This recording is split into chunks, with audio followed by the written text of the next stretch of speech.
Muito bom dia a todos. Quero, em nome do Conselho de Administração da Fundação Calouste Gulbenkian e do meu próprio, dar-vos as boas-vindas para estes dias de trabalho sobre um assunto tão importante. Cumprimento todos, mas permitam-me que dirija uma palavra muito especial à doutora Ilona Kikbush, porque, além de uma longa amizade que nos une, é uma das pessoas a quem, do meu lado, me abriu mais os olhos para a importância de olhar a saúde como um bem público global, e isto é uma questão que já vem de há muito tempo, o apoio que ela vem dado a Portugal, e designadamente fez parte da equipa que, juntamente com o professor Jorge Soares, com o professor Nigel Crisp e com outras personalidades da área, que elaboraram o estudo o futuro da saúde, o futuro da saúde em Portugal, que muitos conhecerão e que vai ser objeto de uma reflexão profunda por parte do nosso Parlamento, além de já ter sido na Comissão de Saúde apresentado pelo professor Jorge Soares, vai agora ser por todos os partidos discutido no dia 12 de maio, e, portanto, é algo que eu penso que é um passo em frente. Sessão pública, que é um passo em frente em termos de encararmos de uma forma avançada a nossa vida coletiva. E, dito isto, eu queria dar-vos apenas umas palavras relativamente ao tema de hoje, à conferência de hoje, e como sabem todos, a Organização Mundial de Saúde define literacia em saúde como o conjunto de competências cognitivas e sociais, bem como a capacidade dos indivíduos para compreenderem e usarem a informação que promova e que mantenha uma boa saúde. Neste conceito inclui-se a capacidade para tomar decisões fundamentadas em saúde ao longo da vida, portanto, uma responsabilidade do próprio cidadão, na utilização dos cuidados de saúde, como utilizar os cuidados de saúde de forma inteligente, e também no contexto político, naturalmente, que tem toda a relevância. Quanto maiores os níveis de literacia, maior é o controle das pessoas sobre a sua saúde, maior a capacidade para procurar informação e para assumir decisões e responsabilidades próprias. Pelo contrário, inadequados níveis de literacia em saúde aumentam a suscetibilidade para adotar comportamentos de risco e traduzem-se numa pior situação de saúde, com maior taxa de morbilidade em doenças como a diabetes, a hipertensão, a obesidade ou a infecção através do VIH-Sida. Muitos estudos têm estabelecido a ligação entre grupos vulneráveis e baixa literacia em saúde, como parece quase óbvio. Naqueles grupos incluem-se os idosos, as minorias étnicas e, enfim, em geral, todos os que se situam nos estratos sociais mais baixos. É, portanto, óbvio que a literacia em saúde é também um fator extremamente importante em termos de equidade. Gostava de dizer que, isso seguramente durante o dia depois poderá ser muito mais bem citado e apresentado, que uma das componentes, ou uma das traves mestras no tal relatório, que é agora a nossa Bíblia, Um Futuro para a Saúde, exatamente, que tem uma visão da saúde para 2020, a 25 anos, e que aborda a questão da sustentabilidade de uma forma completamente diferente do que aquela a que estamos habituados, mas mostra que, através da literacia, portanto, é uma das traves mestras e dos comportamentos individuais de cada um, é uma das formas vitais e fundamentais para garantirmos a sustentabilidade dos níveis de a sustentabilidade do sistema de saúde. Eu vou dar um exemplo que me impressionou muito. O senhor professor corrige-me se eu disser mal, mas 1% do nosso produto é gasto em cuidados com a diabetes. Salvo erro, 13% dos gastos em saúde. Não é. 1% está certo, os 13% é 10%. Seja como for, é absolutamente impressionante se pensarmos que com alguns comportamentos simples, ou aparentemente simples, como dizia o Lord Nigel Crisp, é tão simples, tal, diet and exercise é o segredo. Portanto, se houver uma literacia relativamente a muitas destas doenças crónicas, será possível que recursos que hoje em dia são aplicados em tratamento possam ser aplicados em promoção, ou devam ser aplicados em promoção, de forma a termos, no fundo, uma população mais saudável, que é o grande objetivo, e um sistema de saúde também mais sustentável. Ora bem, e nesta linha, relacionando a literacia em saúde com os custos do setor, acredita-se que a promoção da literacia em saúde, ao mudar o tal comportamento das pessoas e o seu perfil de utilização do sistema e dos recursos de saúde, pode levar a uma poupança nos gastos em cuidados de saúde. As competências em literacia em saúde fazem parte das competências da vida moderna. E, na realidade, a literacia em saúde é ativa. À medida que a sociedade muda, as competências em literacia em saúde devem mudar também. Os cidadãos aprendem continuamente, incorporam novas informações, esquecem ou abandonam a informação desatualizada, de modo a poderem guiar as suas decisões em saúde.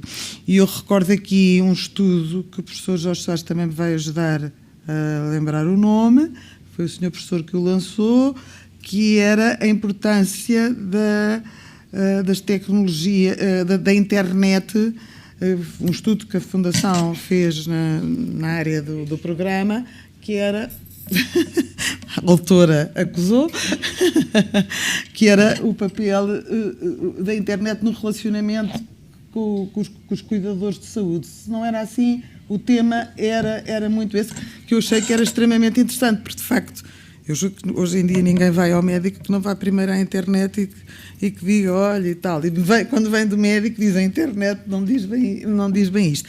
Isto não é necessariamente da literacia. Portanto, eu estou a dizer é a alteração da forma com que nós todos, e como é que muda, não é? Como nós todos lidamos com as questões da saúde. De acordo com o novo Plano Nacional de Saúde, a educação para a saúde é uma ferramenta estratégica para a promoção da saúde, sendo as escolas, nisto como em todas as outras coisas, um lugar preferencial para a transmissão de conhecimento sobre a saúde. No entanto, não se sabe a prevalência da baixa literacia de saúde em Portugal. Mas, apesar desta consciência política sobre a promoção de saúde através do aumento da literacia, ou seja, defendendo a literacia em saúde como uma forma de capacitação para quem precisa de cuidados de saúde, o facto é que existem poucos estudos que deem uma perspectiva global sobre o conhecimento que a população portuguesa tem sobre a saúde. E foi face à escassez de informação sobre literacia em saúde em Portugal que o professor Jorge Soares e a sua equipa encomendaram em 2013 à equipe de professoras Rita Espanha e Patrícia Ávila, investigadoras do Centro de Investigação e Estudos de Sociologia do ISCTE, um estudo com o objetivo de avaliar qual é o grau de literacia em saúde dos vários intervenientes. Ora, o estudo teve por base um inquérito aplicada à sociedade portuguesa, que teve como objetivo fazer um levantamento a nível nacional dos principais traços que caracterizam a literacia no campo da saúde, no caso português, mas utilizando como base o inquérito europeu sobre literacia em saúde, já aplicado em 8 países. Estão aqui representantes responsáveis por o mesmo tipo de ação noutros países, nesta conferência. E isto vai permitir o desenvolvimento de uma pesquisa comparativa. Neste contexto, a conferência de hoje, que hoje nos reúne, pretende, a partir da apresentação dos principais resultados desse inquérito, em Portugal, não é? Portanto, do resultado da situação portuguesa, discutir de forma mais alargada a problemática da literacia em saúde em Portugal, obviamente na Europa, no contexto europeu. E o seu programa integra personalidades, como eu já disse, nacionais e internacionais, que têm desenvolvido pensamento, pesquisa e ações concretas neste âmbito, e a quem quero agradecer terem aceitado o nosso convite para participar nesta conferência internacional. E vou terminar com um pedido, com 2 desafios que gostava muito que saíssem desta conferência. Um tem a ver com o próprio inquérito e os resultados do inquérito.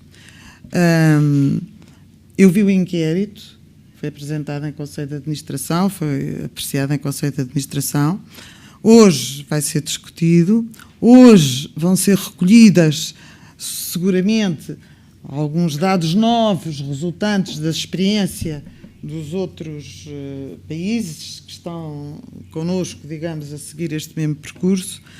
E eu ia pedir aos autores deste estudo que no final, e quando for oportuno e combinado, que tal saísse em forma de booklet. Ou seja, tenhamos a noção que cada vez menos, isto também tem a ver com a tal forma que todos mudamos a nossa forma de recolher informação, inquéritos muito grandes, resultados de inquéritos muito grandes não chegam, pelo menos à parte da população que deve ser sensibilizada, mas que não lê relatórios, por melhores que sejam, mas eu pedia muito que houvesse uma espécie de publicação de bolso, um booklet, que desse qual é a situação de Portugal e quais são os principais aspectos negativos e aspectos positivos relativamente ao grande tema da literacia. Porque, de facto, é um tema que toda a gente discute, há muita produção que tem sido feita, e eu, porventura, estou a falar como uma cidadã interessada, mas sem as competências necessárias na matéria, há dificuldade em a gente perceber onde é que há de ir buscar, onde está e onde é que há de ir buscar a informação. E também, como dirigente, em termos da Fundação Calouste Gulbenkian, acho que seria muito importante que também soubéssemos as áreas em que é necessária mais ação, mais a mensagem levada a quem dela necessita. E o segundo desafio é um desafio que o professor Jorge Soares assumiu, e que tem naturalmente todo o apoio do Conselho de Administração, que é tentar agora, portanto, ao mesmo tempo que se faz o booklet sobre o inquérito e onde estamos, e com os contributos da conferência de hoje, era também, através da plataforma eletrónica que a Fundação dispõe, em conseguir, relativamente a muitos dos estudos que já apoiámos nos últimos anos em concursos sobre literacia em diversas áreas, e vamos abrir agora um relativamente à diabetes. Estou a dizer bem? Pronto. Claro que nós pedimos estudos e investigação científica, mas depois gostaríamos muito era de passar isso para uma linguagem que esteja, que através dos meios da comunicação digital possa estar acessível a todos, portanto, com a certificação que tem por trás, foram os autores que a fizeram, e o facto da Gulbenkian a pôr na sua plataforma online. Acho que estas duas coisas poderiam ser dois passos importantes para aumentar a literacia em Portugal. Muito obrigada a todos e desejo um ótimo trabalho.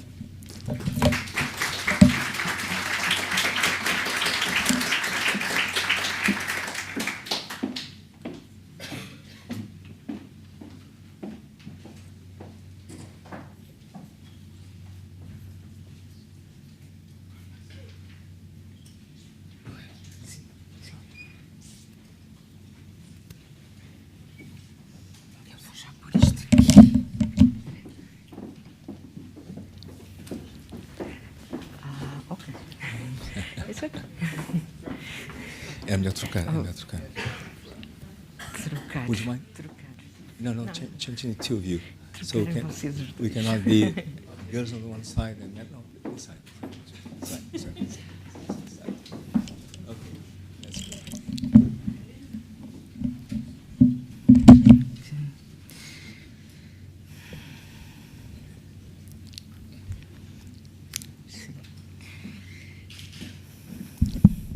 Muito bom dia a todos. Obrigada à Fundação Calouste Gulbenkian, na pessoa dos professores Jorge Soares e Sérgio Gulbenkian, responsáveis pelo programa Gulbenkian Inovar em Saúde, pelo convite para moderar esta mesa com o professor Constantino Sakellarides. Agradeço também ao professor Sakellarides por me ter dado o privilégio de abrir esta sessão para a seguir moderar o debate. Eu, de facto, fiz aqui um pequeno enquadramento em inglês, não me lembrei que poderia haver tradução, portanto vou mudar para inglês, se não se importam. Then, thank you to Gulbenkian Foundation for the invitation and for this initiative that contributes to establish health literacy as an issue in Portugal. It's my pleasure and honor to open this conference. Health literacy is an important determinant of health and quality of life. It is a citizen right recognized in several conventions, such as Children's Rights Convention. Health literacy also has an important economic impact, and it reflects the social inequalities, as Dra. Isabel Mota just presented so well. Health literacy is based on the skills acquired throughout life at formal and informal learning opportunities. It is also the result of health promotion actions such as education, social mobilization, and advocacy. Health literacy incorporates psychological, social, and environmental factors that influence health choices and behaviors, motivation, attitudes, and self-efficacy. The investment on health literacy demands comprehensive approaches, including the use of plain language, making messages accessible to those with the lowest level of education, so reaching all people, and ensuring that they improve their capacity for dealing with health disease, using the health service in an effective way, as well as to better understand and control their lives. To have a more literate population is not only to avoid the misuse of the healthcare system or improving knowledge about self-management to control their health situation, but also to be free and feel competent to participate in debates and decision-taking at different levels. The impact of health education depends on methodological approaches, raising critical abilities and taking cognitive and affective factors as both important for the learning process is decisive for its success. Since health literacy is based on the interaction with health contexts, the healthcare system, the education system, and broad social and cultural factors at home, at work, and in the community, as reported by the Institute of Medicine, it's important to create a culture of health and well-being and of co-responsibility for personal and community development, demanding an investment in cultural environment and political action. Health literacy also requires the involvement of health in all policies and the responsibility and action of all sectors to raise citizens' competencies on dealing with health and health systems, to improve school and work performance, to play an active role to improve quality of life, to participate in a transformative society where inequities are vanished. Also here, as it's mentioned at Gulbenkian Foundation report, The Future for Health, everyone has a role to play, as already mentioned by Dr. Isabel Mota. We know how much health literacy is associated with fundamental literacy. The links between education and health outcomes are strongly established. Many years ago, in 1995, there was a study about levels of literacy in Portugal, conducted by the National Council for Education. The results were very concerning. Since then, there have been not studies about the level of literacy. We know that health literacy requires basic literacy competencies, but it also includes additional skills. Canada and the United States have been pioneers in this field. Paulo Freire has contributed to the awareness of the appropriate pedagogical approaches to reach the poorest and increase empowerment. The European Health Literacy Project has chosen a citizens' empowerment approach. Just thanks to the guests we have today, measuring health literacy has been taken by several countries in Europe, including Portugal, where some studies were conducted at the National School of Public Health. Gulbenkian Foundation, with its interest and resources, is investing in health literacy and supported health literacy survey, which results will be presented today. We are very grateful to the two speakers we have at this session for their contribution to raise this issue at European level, Professor Jürgen Pelikan and Kristine Sorensen.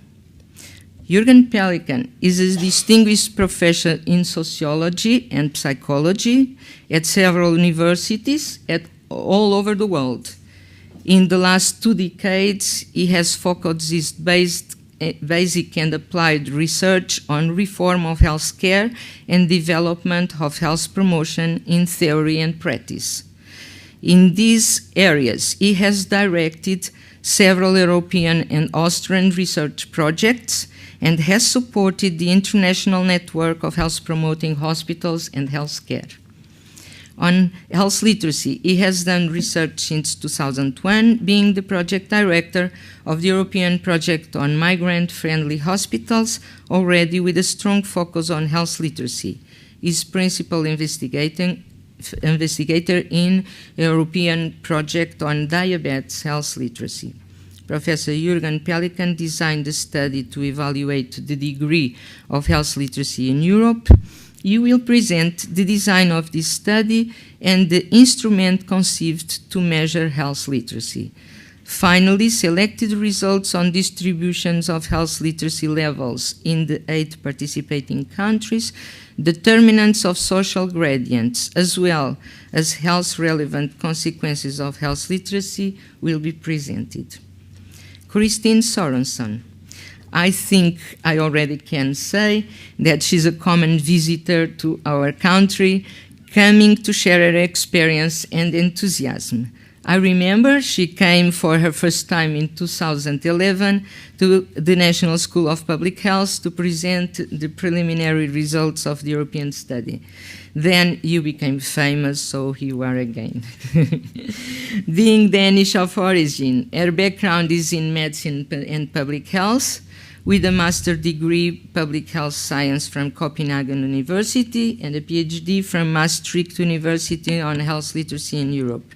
Kristine has coordinated the European Health Project Literacy and is currently involved in the Diabetes Project supported by the European Commission. She is also involved in the health literacy as a business action and corporate social responsibility on the development of health literate cities, health literacy associated to stress, asthma, and immigrants, as well as health literacy agenda setting and policy making. She has acted as advisor on health literacy with the World Health Organization and many other important organizations, such as the European Parliament and the Council of Europe. With her colleagues, she has received the European Health Award for the outstanding social and political impact of the European Health Literacy Project. She has also engaged on health literacy with the Institute of Medicine in the United States. She has initiated several networks on health literacy in Europe, such as the Nordic Health Literacy Network and the Dutch and German Health Literacy Networks. She will introduce us to the debate about health literacy and will explore the outcomes of the European Health Literacy Project since its launch 2009. We all are very interested in your presentations, Jürgen and Kristine, knowing how much you are responsible. What is this?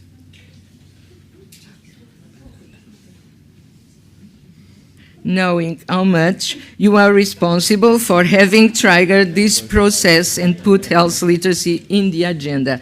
Thank you. Professor Jürgen Pelikan, the floor is yours.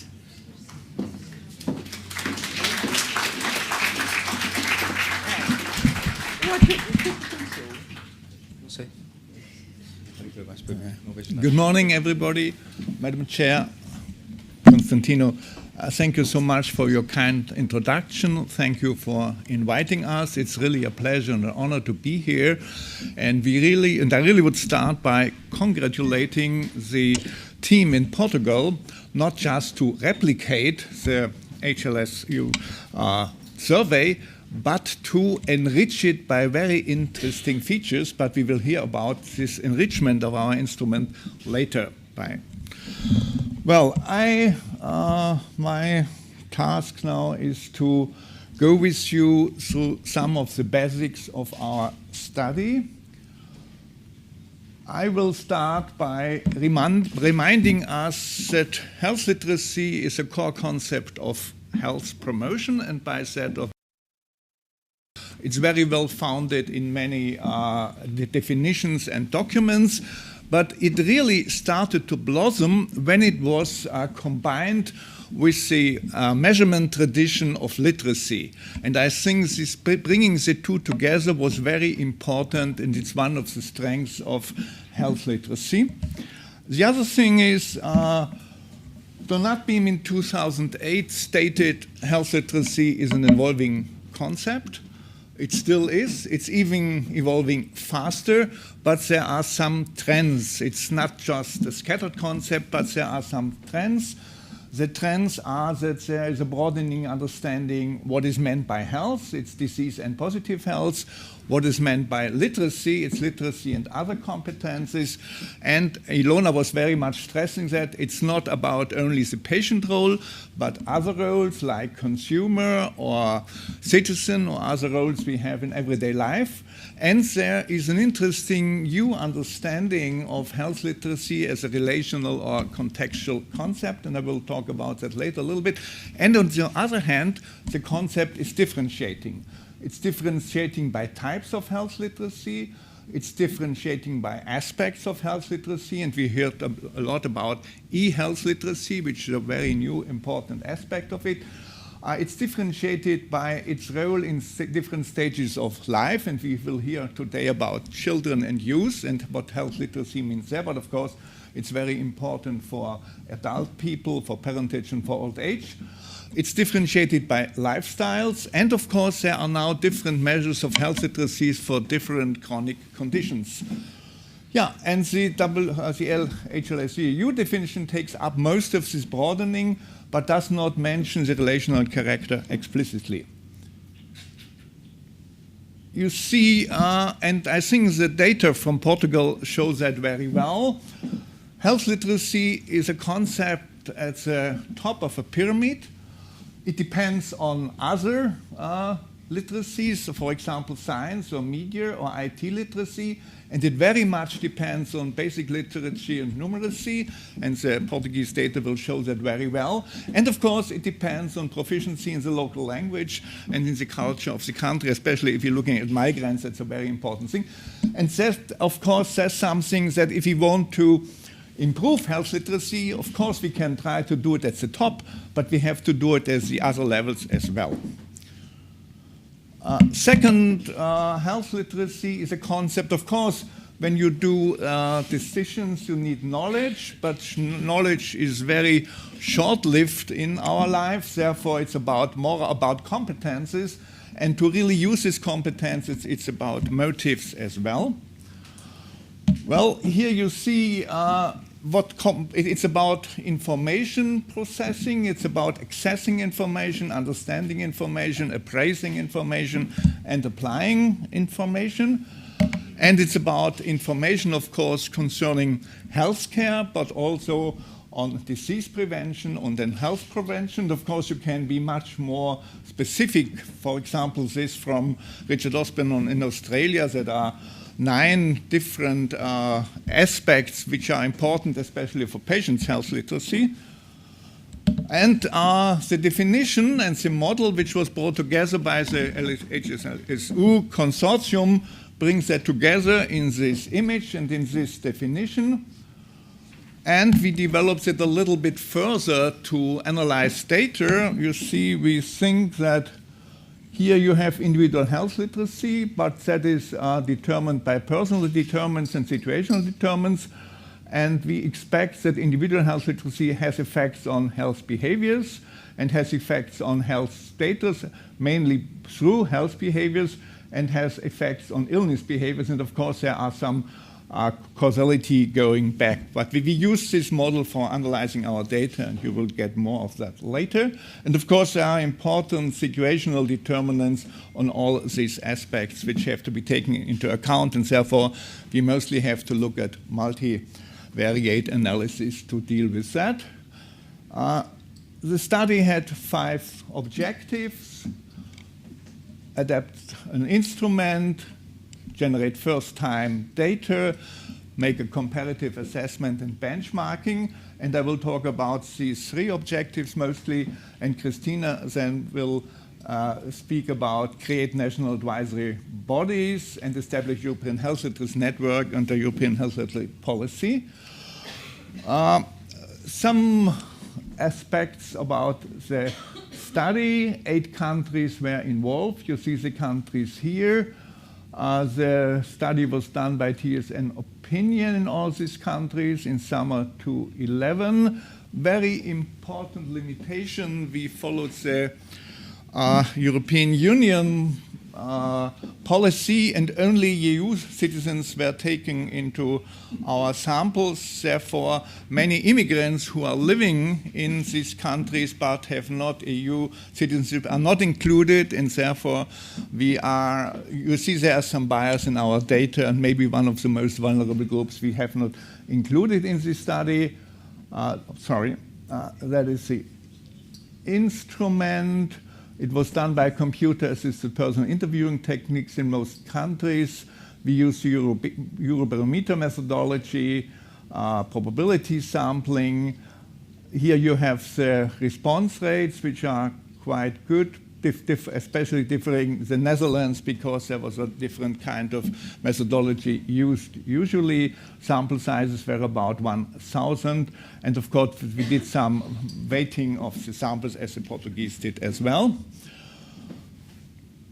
Yeah, I said I have to say a little bit more about the relational character of the concept, and here you have it. You see, health literacy is determined by personal skills and abilities, but at the same time by situational demands and complexity. Yeah? So, and you can have measures which try to just measure that. There are some tests to do that. You can have now new measures which try to measure complexity and demands of organizations, for example, or of leaflets or other things. And of course, you can have measures, and we did that, who try to measure the difficulty, the perceived difficulty of relevant health tasks. And that would be a measure which tries to put the two together, and that was a tradition we were following, which has been already been developed in HALS and other measures before. And of course, if you look at these relational characters, then you only do not have three ways of measuring, but you can make interventions here. You can try to improve the health literacy of every citizen, or you can try to do measures here to lower the complexity and the standards and the demands. And I think that's a very important strategy we have to follow, because we will get much more people here and spend our money much better if we do that. And of course, for specific vulnerable groups, you have to take specific compensatory measures, for example, for people who are migrants and do not speak the language of the country.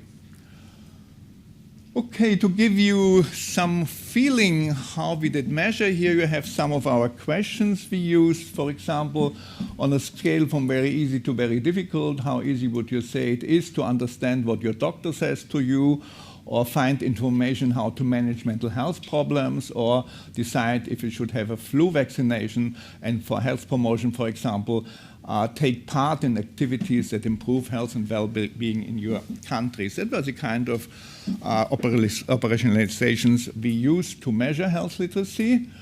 And you see we did it by standardized questions concerning simplicity or difficulty of specific concrete health-relevant tasks. For every cell of our matrix, I will show you in a moment, we had 3 to 5 items, and they could be answered on the Likert scale of just 5 simple categories. And you see this modular format allows for building different kinds of indices and to develop the measure further. There have been developed measures now, for example, specific one for migrants, following the same format, but using different tasks which are especially important for migrants. Here, that is the matrix we developed, because you see where we were looking for health literacy in healthcare, disease prevention, and health promotion, and we were looking for accessing, obtaining information, understanding, processing, and applying. And you see, so you get this matrix, and we had from 3 to 5 questions for each of these cells. And you can relate this matrix to other things. You can see, if you like to look at Donat-Pim's typology, we think interactive health literacy would be here, functional would be here, and critical rather would be here. And you see the involved roles or tasks are for healthcare mostly sick or patient role, but then we have these additional other roles like worker, consumer, citizen.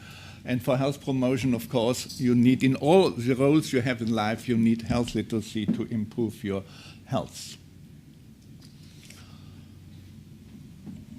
Yeah, I already said we had these 47 items which can be put together into indices, and we developed a short scale. I won't say much about that today, and then the short scale. And of course, you can develop specific measures, what already has been done in Europe by different people. Yeah, if you look at our results, you see, and of course you can't see the small differences, but what this shows, there is quite a kind of order in tasks concerning healthcare. And you see there are items which are very difficult. For example, like judge the information about illness in the media is reliable. That is very difficult, or it is much easier follow instructions by your doctor or pharmacist. And you see there's an order of these items. At the same time, here you have the 8 countries, and you see there is quite some variation between the countries. Yeah? The same you will see now for disease prevention items. Again, differ by difficulty, and difficulty of items differ by country. And again, even more by health promotion items. Of course, it's a very complex data, so we had to find strategies to construct indices and levels, and we did that by this matrix, and you see you can have indices for the 12 subcells, and you can have indices for every line, and you can have indices for every column, and you can have a comprehensive or general index. So for index construction, I think I don't have to go into the technicalities. What is important for you for this presentation and for the one of Portugal is that we standardize our scales, and therefore it's between 0 and 50, and best possible health literacy you can have is 50 points.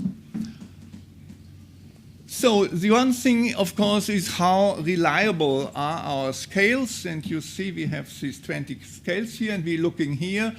You see the general or comprehensive scales has very high alpha, the other indices as well, and if we go down to the more specific indices, it's still a very good alpha. Only one is below 0.7, and 0.7 would be the standard you should reach. Second, you see these data are very well normally distributed, bell-shaped, and there's some ceiling effect here you see, but that's not a problem because it's much more important to measure very well low health literacy than high health literacy, and our measure has this kind of quality. And the same holds true if you look at the 8 sub-indices, or it becomes a little more complicated if you look at the 12 sub-indices. There you have there's more distribution between the indices, and there's a stronger ceiling effects. Of course, you would expect that if you only have 3 to 5 items and not 47. Okay, we were looking how well are these indices interrelated, and you see you have very high correlations if you look at general health literacy and these 3 areas, and if you look at the 4 stages, and you have lower correlations if you look at the sub indices. Yeah? So you see a complexity of data which you can work. I will show you today concerning interesting results, mainly this index, because you see this index is highly related with the index for the 3 areas. Yeah, the other thing is, and that is a tradition in health literacy, that we didn't only want to measure and look at means and distributions and standard deviations. We wanted to define levels, and we defined these 4 kinds of levels: inadequate health literacy, problematic, sufficient, and excellent. And sometimes we are looking at these 2 together as limited health literacy. And we use some statistical measures to find good thresholds for that. I will not go into that, but will show you data. And to have some kind of validation, we were using one measure of functional health literacy, the newest vital sign test, where you have you get a food label of an ice cream, an imaginary ice cream, and you have to answer 6 questions. Okay, and if we're looking how well are our measures of health literacy correlated with this functional health literacy, you see it's about in the order of 0.27. It differs a little bit by index, but and that I think is an interesting thing because it shows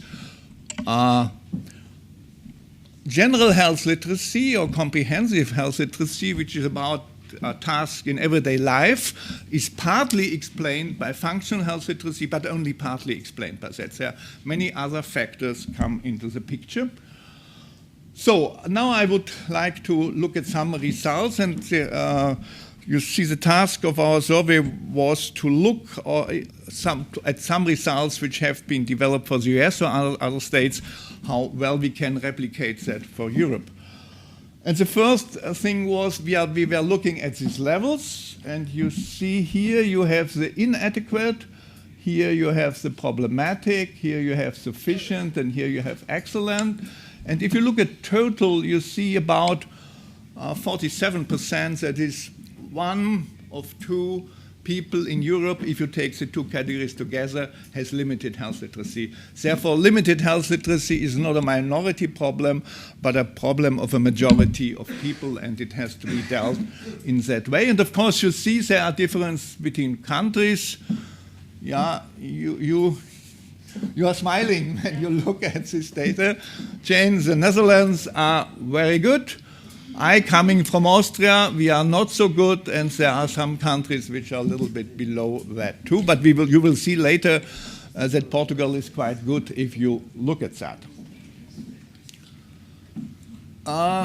You see about 47.6% of the whole population had limited health literacy, but you can define groups where you have much higher proportions, for example, for people whose social status is very low, or they perceive their health as bad or very bad. And you see either socioeconomic or people who have health problems. There are vulnerable groups which have much higher degrees of limited health literacy. And if we are talking about policies, I think we have to develop policies which specifically reach these vulnerable kind of groups. Yeah, and you see again, and you will always now have these tables which you will get on, I think, on the web page of this conference, also can use it. You see that there's always quite a variation between countries. You see even social status, only 50% in the Netherlands, but 84% in Spain. Yes, you see concerning the vulnerable groups too, there is quite some variation between countries. So one of the important questions is what determines health literacy? Is there a social gradient of health literacy as there is of health, as we know? And if we look at that, we see that about 17% for the whole sample of comprehensive or general health literacy can be explained by these 5 factors. And the strongest factors is financial deprivation, followed by social status, by education, by age, and by gender. Yeah, so there is a social gradient for health literacy, and socioeconomic factors are very strong. And therefore, if we are dealing with inequality or inequity, we have to do something because health literacy is socially determined.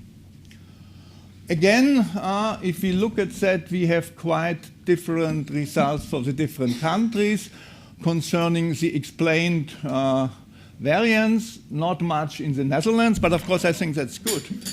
If your social gradient is low, that means that you're living in a more equal society. Yeah? Or there are other countries like Bulgaria, where a very high percentage, or here where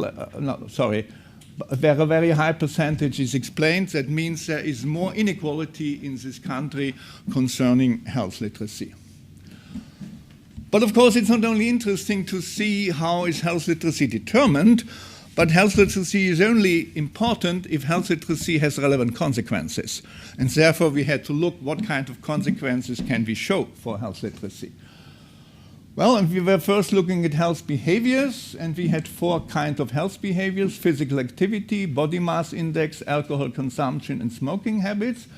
And you see that there are bivariate associations, and the strongest is for physical activity, followed by body mass index, by alcohol, and for smoking habits it's very low. But of course, we wouldn't expect that something which is partly even is a disease, like alcoholism, would be explained too much by health literacy. It can, yeah?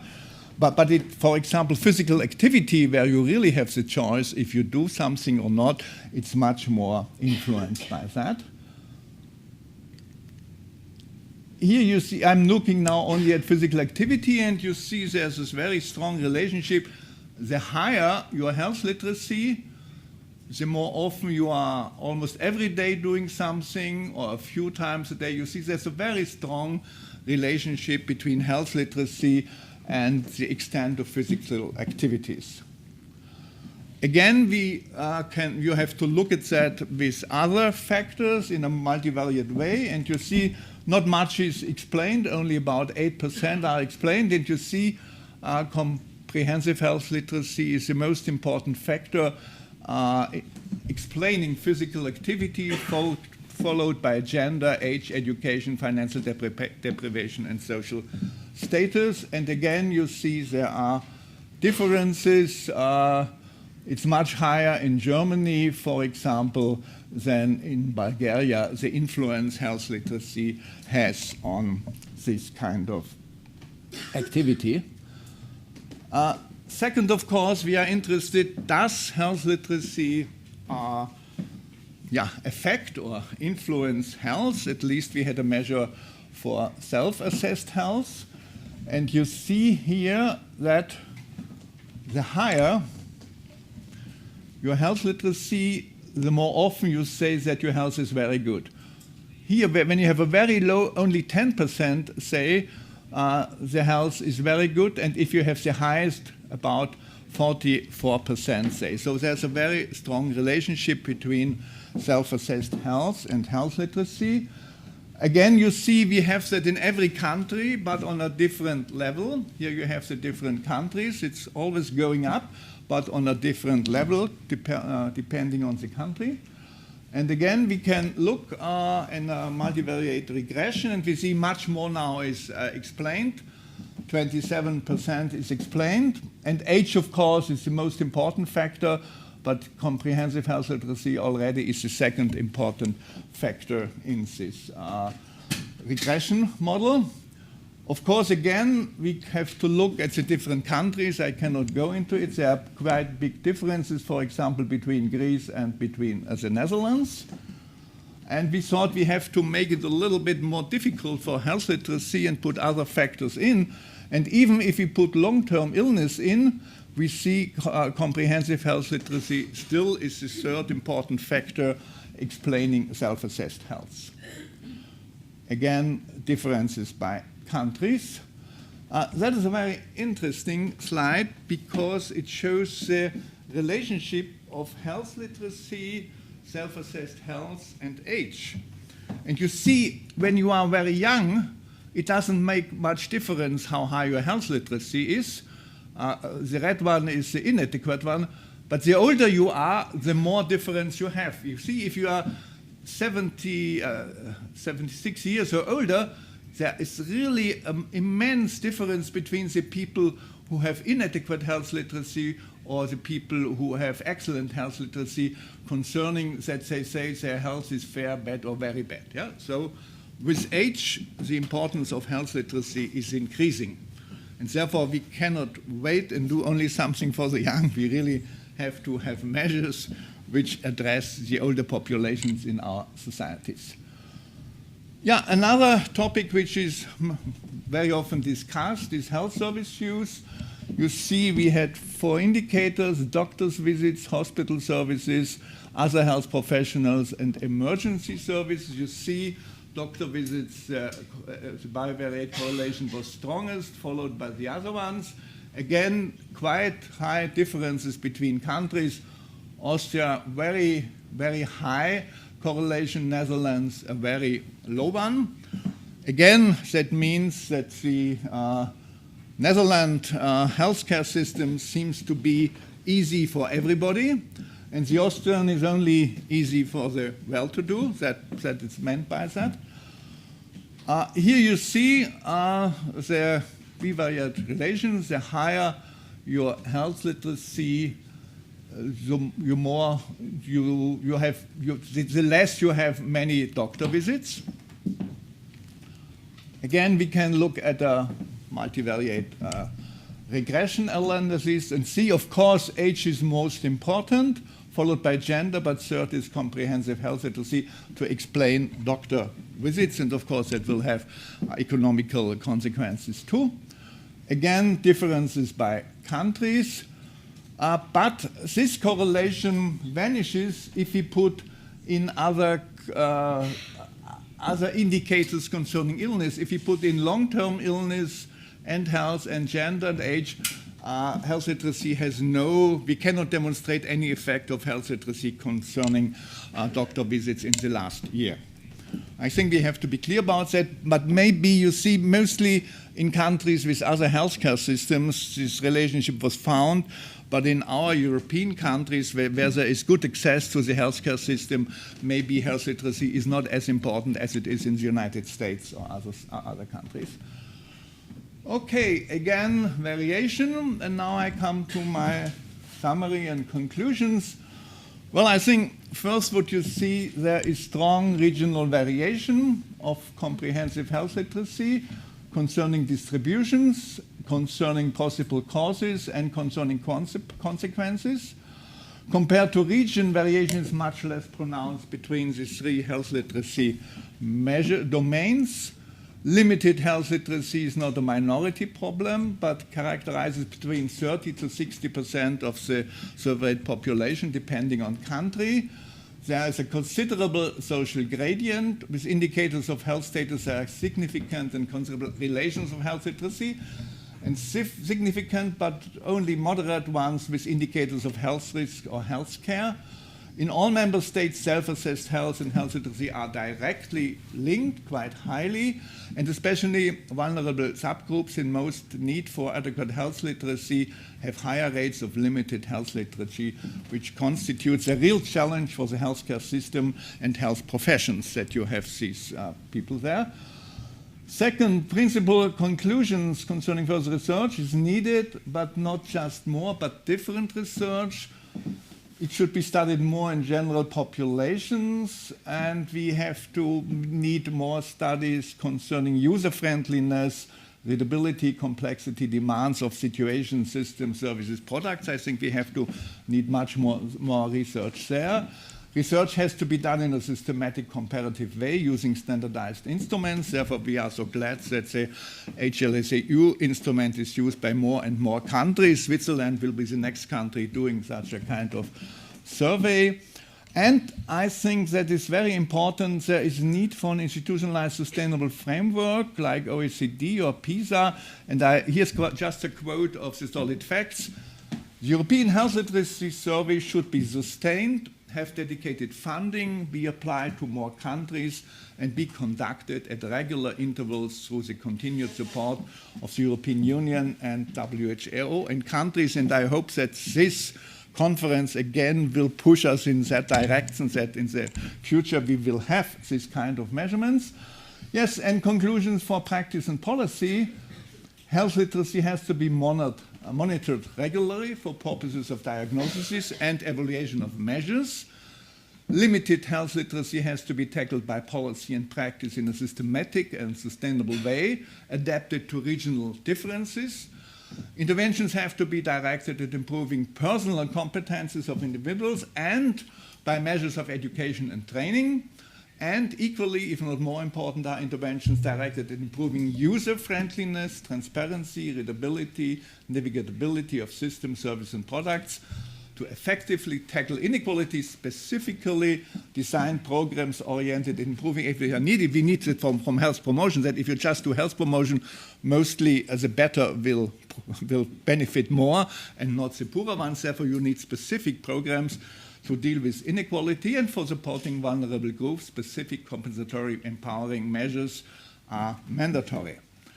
Yes, here you have some references. Have a look at these solid facts where you will find much of the important literature.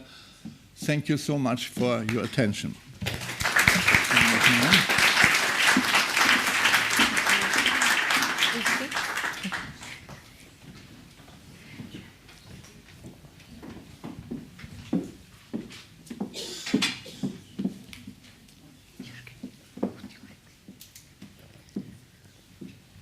Thank you very much for the warm words.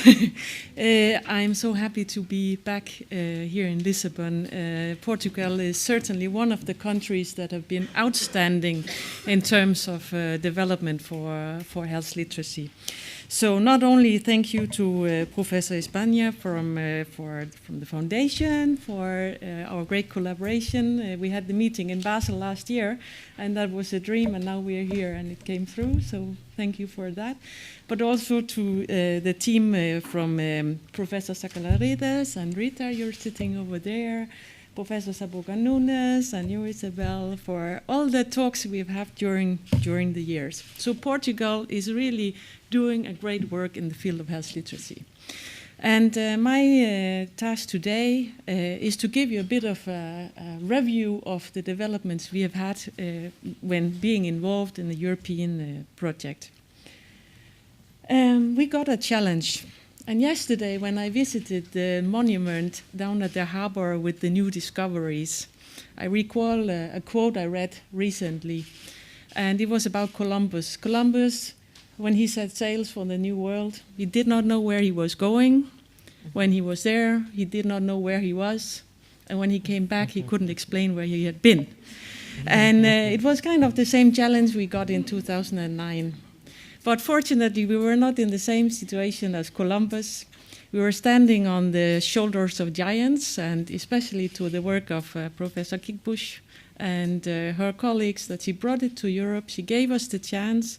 The European Health Literacy Consortium got this challenge, and it included to measure health literacy, to manifest health literacy in Europe by measuring it in different countries, to establish national focal points, and to set up a European community, a European network. So we were actually trying to see if we could mobilize a European community. And looking back 10 years or 15 years, it was mostly single stakeholders in 2000, and Professor Kickbusch was one of them, and your American colleagues, Professor Notbeam, also from WHO. And you truly believed that this was something that Europe could benefit from. So eventually smaller groups were established, and interest groups, and one of the groups also where Professor Pelikan was involved. You managed to get funding for our consortium, and we could start in 2009 for 3 years to set up networks, get it on the agenda in national countries, and try to measure health literacy. And the survey Professor Pelikan has already told about, we took these steps. So first in the group with researchers and colleagues, we defined health literacy. We wanted to know exactly what we were looking for, what we were studying. We had our scene. And we based it on literature review. So again, looking to what have colleagues done elsewhere in the world, who could we learn from? And then to operationalize it all, we made the matrix and developed our questionnaire, which was the first questionnaire to measure health literacy in populations. The other ones that were there were screening tools for patients. So this was novel at the time. And we had our survey, and also in 8 countries. And what has happened since? Because our survey took place in 2011, and in 8 countries, the original survey, and since then, many more have joined the club. And Portugal was all the way one of our friends who supported our work as well, even though Portugal was one of our collaborating partners, not doing the survey, but we had the support all the way through. Along with Germany, Israel, now Malta has got a survey. Switzerland is planning one. And then, because we have shared our questionnaire and published it, many more groups all over the world are picking up on the questionnaire, testing it, validating it, and applying it to many different target groups: migrants, patients, children, young people. And new countries are coming on all the time. So I'm proud to be part of this movement that it turned into. It was much more than a project. It's been much more than that. And for the national impacts, I tried to look back, and what I really can see is that it facilitated knowledge sharing through panels, seminars, conferences, interest groups. It was possible to bring people together just like we are together today, and that has helped to stimulate and bring health literacy to the agenda. Some countries like Belgium and Ireland, they have now made big events where they are giving health literacy awards. So that's another way of really showcase best practices in the field of health literacy. And we see many ways where it has now stimulated change, not only in developing competences for people, but also systems change, organizational change, country change. And that's been fantastic that in such a short time, so many developments are happening. I'm mostly also part of the advocacy role. We are trying to put it on the agenda for many more countries where health literacy is not so well known, and to the EU and to WHO and any other organization where this may be of benefit to the work they do for people. I want to dive in just very quickly to the policy development, research development, and practice development. And this is the slide as how I have seen it on a distance in terms of the policy impact that the work of the consortium has perceived. So we started up with the problem definition. We really had a problem. What is health literacy? How can we measure it? Is it at all an issue in a European context? And we saw that, indeed, almost 1 in 2 across our European sample have difficulties. So there was a reason to keep on having a dialogue with decision makers. But some of our countries, some of our partners, they've made it even further than that, and not only to put it on the agenda, but also been able to actually initiate different policies, guidelines, strategic papers for their national policies. And Austria is probably the country in our group that has made it the furthest. Their health literacy is one of 10 national health goals. And they are now implementing the health literacy idea at national scale. For the research impact, we have been able to already now publish articles on our definition and model, on our questionnaire. It's freely available, and the results to a broader community, research community. And we have also published, reviewed data from the Netherlands. But I do hope when I'm here in 5 years' time, because I do like to come back to Lisbon, we can probably show when are the Portuguese papers published, and some of our other colleagues that are now in the pipeline. We know that these articles have initiated and being used by a lot of other health literacy communities. So I think that is something we can. It shows that health literacy project has been a vehicle for further research development. The last point was about the networking, about setting up a community. And we launched the Health Literacy Europe Network back in 2010 at the European Health Forum Gastein to support and strengthen the European health literacy community through knowledge sharing, advocacy, agenda setting, fundraising, and network. I had the pleasure to be the focal point, and some of the ideas were also to support regional and national networks, and there are many more, but these are the ones we have been engaged in. So the Dutch Health Literacy Alliance is quite strong, and it was initiated at the same time that we had the project. The Nordic colleagues, I'm Danish of origin, so I was speaking to the Nordic countries, and they said, oh, the Nordic countries are not represented in our project. We should start working on this. So we have a Nordic health literacy network, a German one. And 2 years ago, Asian colleagues said, oh, can we copy and paste the European project to Asia? And so we better do it on your terms. Don't copy and paste, but you can have the idea and make it possible within an Asian context. And they have now an Asian Health Literacy Association having Asian conferences. And one of our other big achievements have been our first European conference in 2011. From the project, we were supposed to have a small seminar with 40 people, but the demand was so high, so we changed it to a conference, and we were 200 people meeting in Brussels, and that was kind of the kickoff for the developments I've now shown you. And last year in the spring, we met in Denmark, and this year we will have the 3rd European conference in Brussels. So what is then the wider impact? Now I showed you what the consortium and the project has been achieving. As it was mentioned, we got the European Health Award in 2012 for the work, and it has been supporting the solid facts of WHO, and also there are more projects which we are now, and by the end of the year we would see results coming out from the diabetes literacy and the AROLA project on health literacy and aging and the health literacy for you project. So it means it didn't stop there. There are new projects coming up with more evidence also at European level, not only national level, and that's important to keep the wheels running. And although my focus has been on the European project and the role we have had in the development, it's important for me to really highlight that so many more people have been pulling the strings in research, in policy, in practice to now really show us that we have a good, sustainable, vibrant community.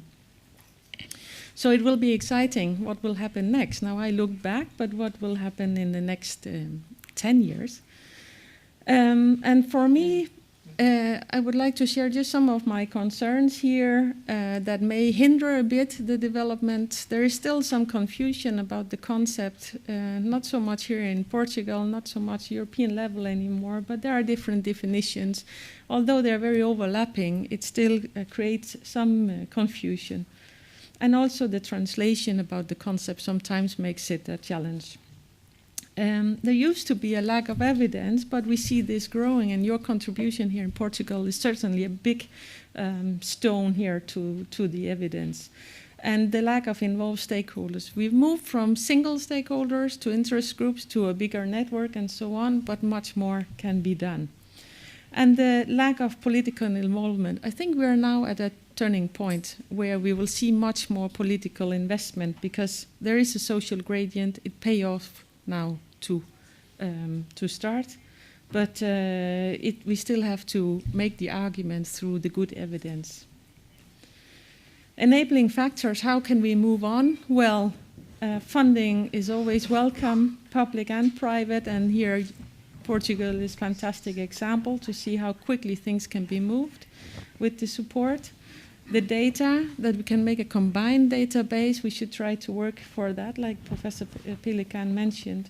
And we should keep work together and make our collaboration even stronger. So really the mission now I want to share with you is how can we keep on ensuring that different stakeholders from different sectors play a role. Academia, providing the evidence, the policy, that it will be incorporated into guidelines and political strategies and even national goals at national, regional level, city level, European level, global level. It does take an effort to keep pushing it. The civil society, it's where things are happening among our NGOs. Patients get involved, people get involved, consumers getting involved, having the health literacy to take the actions that fit them, and to involve both public and private sector. We need everybody on board. And the vision could be that we will now in 2015 really have a lot of evidence to move on, that perhaps already in 2016 we could have a 5-year follow-up. It's a dream I'm showing here. That would be my preferred strategic plan, that very soon we will have a follow-up to the HLS-EU project, increase numbers, and also to have a European EU strategy. That would be fantastic. And that even more in 2020 have it as part of their national policies. To sum up, I would like to share with you our little movie, and then after that, thank you for your attention.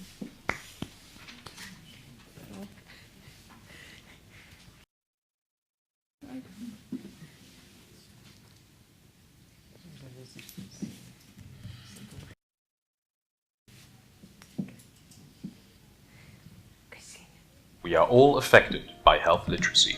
You, your parents, your neighbors, the children in the schools, and your wider community. Health literacy is closely linked to literacy and includes people's knowledge, motivation, and competencies to access, understand, appraise, and apply health information to promote their health and the health of those they love in their communities. It is relevant for making decisions in everyday life in terms of health care, disease prevention, and health promotion. To be health literate, one must possess the reading, listening, reasoning, and problem-solving skills necessary to make informed choices about healthcare and health. Health literacy is essential for maintaining and improving quality of life during the life course. However, research shows that people with limited health literacy have a hard time comprehending health information. For example, understanding and utilizing appointment slips, medication labels, vaccination guidelines, health educational material, insurance applications, and general health information provided by health professionals, the media, or the internet. The European Health Literacy Project took place from 2009 to 2012, with financial support from the European Commission. The core of the project was the European Health Literacy Survey, which took place in 8 European countries: Austria, Bulgaria, Germany, Greece, Ireland, the Netherlands, Poland, and Spain. By interviewing 1,000 people in each country and hence creating a data pool with 8,000 people in total, it was possible to generate first-time comparative data on health literacy in Europe. Based on the analysis of the data, it is possible to determine whether a person has an inadequate, problematic, sufficient, or excellent health literacy. People with either inadequate or problematic health literacy are likely to face considerable barriers in making decisions concerning healthcare, disease prevention, and health promotion. What can the European Health Literacy Survey teach us? Firstly, the survey indicates that health literacy is closely related to self-perceived health. People who believe they have bad health tend to have poorer health literacy than people who rate themselves as being in good health. Secondly, the survey also shows that the health context matters in terms of people's health literacy. In the healthcare setting, an average of 40% of people faces difficulties. This can be understanding what the doctor says or knowing what to do in an emergency. In terms of disease prevention, an average of 42% of people has difficulties, like judging which health screenings to obtain or deciding on a flu vaccination. An average of 49% of people faces difficulties with decisions related to health promotion, such as understanding information on food packaging or finding out about how political changes may affect their health. Thirdly, the survey highlights that the levels of health literacy vary significantly across countries. The Dutch appear to face the fewest difficulties. Only 29% on average have limited health literacy. In contrast, more than 50% of people in Austria and Spain have an inadequate to problematic health literacy, and in Bulgaria it is more than 60%. Lastly, the European Health Literacy Study reveals that health literacy is a challenge for almost 1 out of 2 people. 47% on average appear to have either inadequate or problematic health literacy. In addition, the survey shows a strong social gradient which is closely linked to age, education, and socioeconomic status. It means that the risk of limited health literacy is even higher in certain population groups. For example, among people with long-term illness, low education, financial difficulties, or for people who are more than 75 years old. The health literacy challenge is an issue for politicians, healthcare professionals, and citizens across Europe. Concrete actions need to be taken to empower people and qualify professionals and decision makers.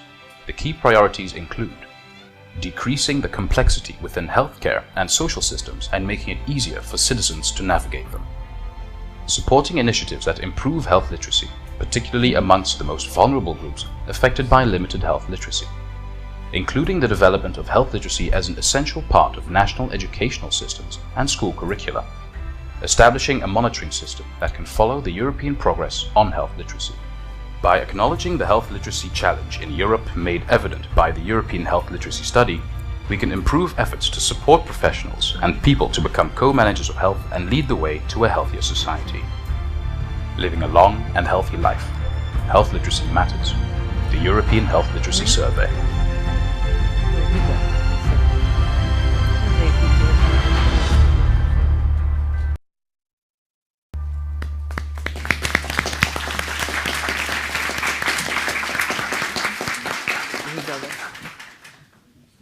So thank you very much for your attention. I hope I can welcome all of you in Brussels in November for our conference. So thank you and enjoy the day.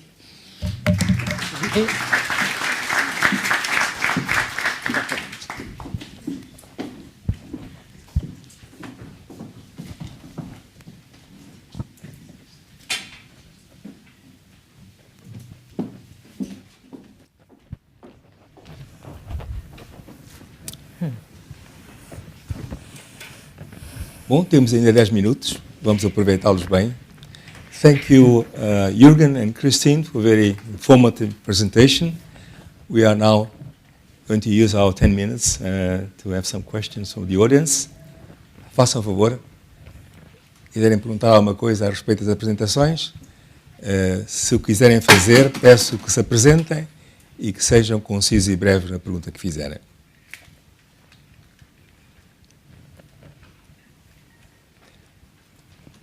Faz favor. Good morning. Thank you very much for both of you for your presentation. My name is Fernando Barroso. I'm a head nurse in a hospital nearby in Stu. I understand all this information, and we are trying to implement a lot of strategies to reach our patients and to provide them with the health care that they really need. A question, maybe a provocation. Do you have any survey for evaluate the health literacy level of our politicians? Thank you. Muito obrigado. 3 ou 4 perguntas para proporcionar respostas e, portanto, aproveitem e façam. Como? Mais alguma pergunta? Bom, enquanto aquecem, também tenho uma pergunta. Jürgen, I would like to ask you a question too. By following your presentation, I noticed that when you showed us your data concerning response rates from different countries, the country with a higher response rate was the country with lower health literacy levels, which was Bulgaria. The response rates were around 70%, if I remember correctly. And the country with higher scores in health literacy was the country with lower response rates, which was the Netherlands, with, I think, 36%. How you comment on that? What are the effects of that? How can you interpret that? Would you mind then asking that question? Esta foi a oportunidade para aquecerem a vossa vontade de fazer perguntas. Mais alguma? Ainda temos algum tempo? Eu sei que estas 2 apresentações foram apresentações de enquadramento, não é? Portanto, permitem-nos situar o resto do dia. E foram muito úteis a este respeito. Mesmo assim, acho que podem suscitar alguma curiosidade da vossa parte. Tiverem mais alguma pergunta? Faz favor. Hello, I am Kristine Sorensen. I'm teaching communication. And I have some doubts. This questionnaire was applied to health professionals? No? Will be interesting to see the level of literacy of health professionals also. Bom, temos 6 minutos para as 11 e, portanto, não havendo imediatamente outra pergunta, eu ia pedir aos nossos por favor de responderem. I can start with the first questions on the politicians. It would be great, and we are now taking a new step to integrate the questionnaire into an app. And a part of the, let's say, the marketing strategy is to see if we could get members of the European Parliament to use it, or the people who are participating in the European Health Forum in October, where we got the award, and come back to them and say, well, try to take it yourself and see how difficult it is. Also, there are other groups that would be very interesting, so the health staff, of course, but also journalists, for example, because lay people learn from the newspapers and the internet and so on, and when we are from the healthcare, we often know about the main topics they write about, but you see sometimes it's not easy how they have described the problems. So there are many more stakeholders outside the healthcare that would be interesting to bring in. And Jürgen, perhaps you will answer on the survey issues? Well, I can say something on the third question about a certain percentage which was included in our surveys were people who had some health professional background, and we looked at them, but they were a little bit better, but not too much. So if it comes down to using these difficult systems, even people who have a certain background in clinical health promotion or in medicine or in nursing have difficulties with that. But there is a slight advantage of having this background. Well, the question of Constantino is a difficult question. You see, that's a real European problem. In general, as you know, of course, we tried to standardize as far as possible. Therefore, we had the same company doing it in all countries. But even with that, we couldn't standardize everything. One thing we couldn't standardize, partly for financial reasons, that, for example, in Greece, the island and periphery was not included in the study, because it would have been too expensive to include that. That was one thing. Then there were some differences in methodology. Most were CATI, but some were PAPI, because in some countries it was used. But concerning your question, you see the problem was, but Jane can say much more about that, we were told that in the Netherlands, as an interviewer, you cannot just go to somebody, you have to make a telephone call first to ask if the person or with somebody in the household would be prepared to take part. And therefore you have one barrier more. And the same you see, we did a study just in Austria we did a study just in Austria with migrants, and there again, it was so difficult to get the sampling, and therefore we had to do a telephone sampling. And again, the response rate was much lower than usually. So with telephone service, you have lower response rates, and if you have to make a telephone appointment first, you have lower response rates too. But you see, therefore, we have to take that into account concerning interpreting the differences. But at least our Dutch colleagues and some others tell us there are some other good reasons why the Dutch are so good concerning that. They have a much more equal school system. They try much harder to have many people on a certain level of education than the other countries. And of course, as we all know, they much earlier started in quality development and participation of patients in the healthcare system. So there are other realistic reasons behind that too, but of course there are some methodological problems we could not deal with. We only can show that there was a difference. But maybe, Jane, you can say a little bit more. Would you?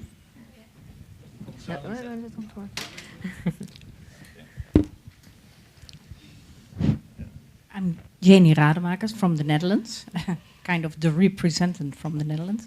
But some things you already said which can explain our low percentage of people with limited literacy. For example, we focus very heavily on reading and writing for everyone, and it doesn't. It's not actually so that all Dutch people can read and write very well, but it's part of the school system that's a very important thing. We don't focus on our high achievers. We don't have private schools, or very few, because we don't push that. We want to have good education for everyone. And the other side is the healthcare system itself. We used to have a very good low threshold healthcare system with strong primary care. The GP or the family doctor is a very important person, and it doesn't cost you anything to go to your family doctor. So that's a low threshold when you have questions or problems. Thank you. One thing to it. One interesting result was the older you are, the worse is your health literacy.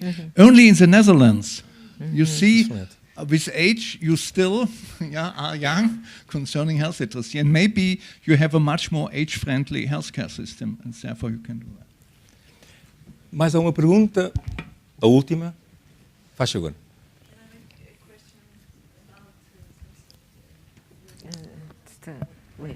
Wait. Espera bocadinho, faz favor. Maybe this low rate of Apresenta-se, faz favor. Literacy. Desculpa. Sou Rosa Pimentel, trabalho em Literacia da Saúde na Escola Nacional de Saúde Pública. But I was wondering about this correlation about age and perception of low health literacy, because I think this survey measures essentially the perception people have about his own health literacy.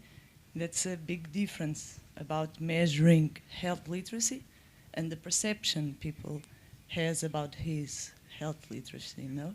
And maybe more age people have to confront with illness and more issues about health, no? And their perception about health literacy increase because they are confronted with this issue, diary, no? With his illness. And I think this is something we should debate about the survey. Measuring the perception about health literacy is different than measuring health literacy per se directly, no, with direct indicators. Because I saw in methodology, you turn this very clear, but then when you present data, you put data about poor health literacy.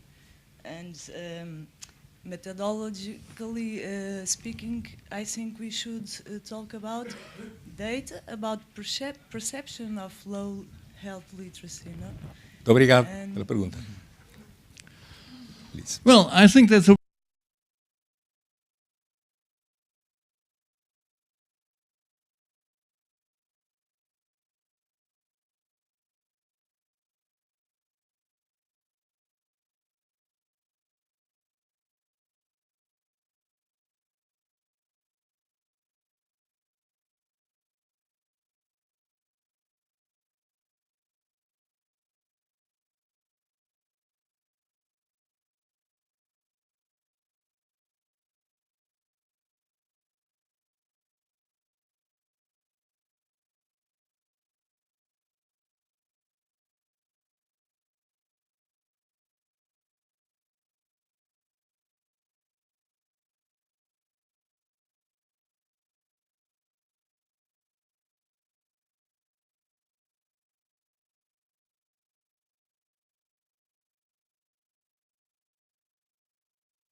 Paulinha, what a surprise!